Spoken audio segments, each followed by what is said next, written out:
c'est-à-dire des choses qui sont également rationnelles, qui ne demeurent pas uniquement dans le surnaturel. Donc, je vous parle de cette Bible et je vous dis que la majorité d'entre vous n'avaient aucune issue même par rapport à ce qu'ils font et ne comprennent même pas grand-chose par rapport à ce qu'ils conçoivent. Vous ne comprenez pas grand-chose sur ce que vous dites. Il y a certains qui passent le temps à critiquer la Bible, à critiquer Jésus. Vous allez le faire pendant combien de temps? Concentrez-vous sur les problèmes de l'Afrique comme moi je le fais. C'est ça un vrai panafricaniste. Vous critiquez quelque chose que vous ne pouvez pas détruire. Vous critiquez quelque chose qui est une ressource pour l'Afrique. C'est vrai, comme vous l'avez dit, l'islam et le christianisme ont détruit l'Afrique. Pourquoi? Parce que la colonisation s'est servie de ces courants spirituels pour desservir l'Afrique. Mais cela ne veut pas dire que fondamentalement, ces courants spirituels n'ont rien apporté à la renaissance africaine. Je dois vous dire, moi je suis prophète et je vous parle non seulement en tant que penseur, en tant que prophète, en tant que philosophe, en tant qu'intellectuel, en tant que chercheur. Et en tant que prophète, je peux vous rassurer. Moi je suis quelqu'un qui publie ses prophéties. Je vous dis, je vous informe. Et quand vous allez lire mes livres, vous allez voir comment ces prophéties sont écrites. Il y a deux choses qui vont conduire l'Afrique au sommet. Il y a le christianisme, il y a l'islam. Voilà les deux cultures spirituelles qui vont amener l'Afrique au sommet. Mes œuvres vont me juger demain et on verra qui aura tort. Moi, je suis un prophète de Dieu. J'ai prophétisé sur le coronavirus en 2014 dans mon premier livre, mon tout premier livre, sans toutefois le nommer, car j'annonçais dans ce livre-là que le monde allait perdre une grande partie de sa population. Aujourd'hui, qu'est-ce que nous avons vu avec le coronavirus? 6 ans ou 7 ans plus tard, nous avons vu cela s'accomplir. Moi, je suis un prophète sérieux, un prophète qui reçoit de Dieu, un prophète qui a grandi dans l'école de la prophétie, dans l'école de Jésus-Christ. Et c'est pour cela que je publie mes prophéties. En 2014, quand l'Union africaine proclamait ses objectifs et pensait que les conflits allaient finir à l'horizon 2020, Dieu lui me parlait et annonçait que c'est plutôt les guerres qui devaient envahir l'Afrique, qui devaient détruire l'Afrique. Et il me disait clairement que cela était la conséquence de nos péchés. Et c'était aussi écrit dans mon tout premier livre. J'ai annoncé la guerre partout en Afrique subsaharienne. Et j'ai invité tout le monde à la prière. Et qu'est-ce qu'on voit aujourd'hui? Mes prophéties se réalisent. J'ai annoncé la guerre partout en Afrique subsaharienne. Et on peut le justifier, on peut le vérifier. Parce que mes livres sont publiés en France, chez 10 livres. Mon premier livre a été publié en août 2016. Le deuxième a été publié en septembre 2016. Et ainsi de suite. Donc vous pouvez vérifier tout ce que je vous dis. Et c'est pour cela que je vous annonce que l'Afrique de demain, c'est l'islam et le christianisme qui vont développer l'Afrique. Le christianisme va apporter une vision stratégique, l'islam va apporter la finance. Vous allez voir, dans une de mes poésies, je raconte comment un catholique et un musulman se saluent à Rome en se souvenant des merveilles qui se passent à l'Afrique. Et dans leur dialogue, ils disent qu'ils n'avaient jamais vu ça auparavant, que Dieu sauve même par la politique. Donc les choses merveilleuses vont se passer en Afrique. L'histoire de l'Afrique, je vous la raconte dans mes œuvres. Et même la date que naîtra l'État panafricain, vous allez lire cela dans mes livres. Donc moi, je suis un prophète qui écrit ses prophéties. Je ne suis pas dans la fabrication. Et j'annonce aux afro-centristes qu'il faut laisser ces combats inutiles que vous êtes en train de faire. Ils ne vous amèneront nulle part parce que vous êtes aveugles, vous ne voyez pas. Venez apprendre auprès de ceux qui parlent à Dieu et de ceux qui reçoivent de Dieu. Venez auprès des prophètes, auprès des hommes de Dieu qui peuvent vous raconter l'avenir de l'Afrique. L'avenir de l'Afrique, c'est le christianisme et l'islam.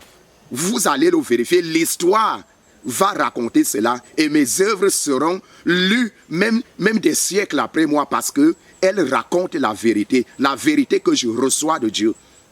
Donc, soyez très courtois envers le christianisme et l'islam. Soyez très courtois envers les religions dites révélées. Comme je vous disais, c'est le christianisme et l'islam qui vont développer l'Afrique. Détrompez-vous. Il faut abandonner tous ces combats inutiles. Dieu accompagne l'Afrique. Dieu accompagne l'Église.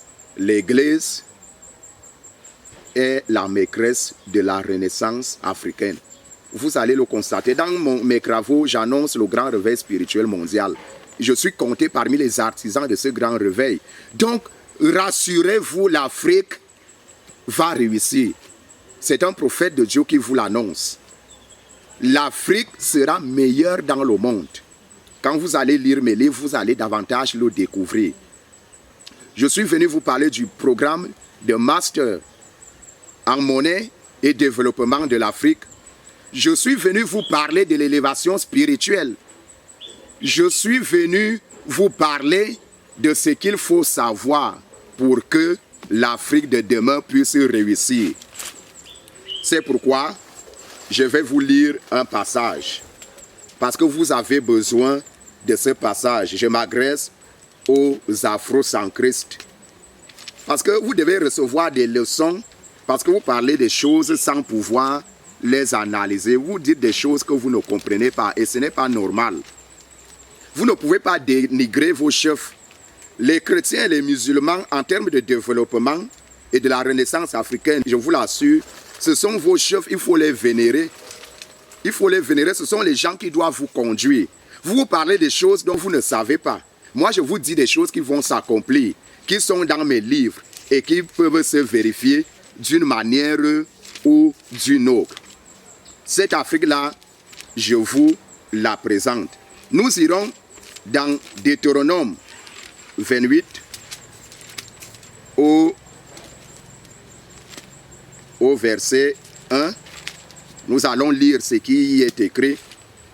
Deutéronome 28, verset 1, il est écrit: si tu obéis bien à la voix de l'Éternel, ton Dieu, en observant et en mettant en pratique tous ces commandements que je te prescris aujourd'hui, l'Éternel, ton Dieu, te donnera la supériorité sur toutes les nations de la terre.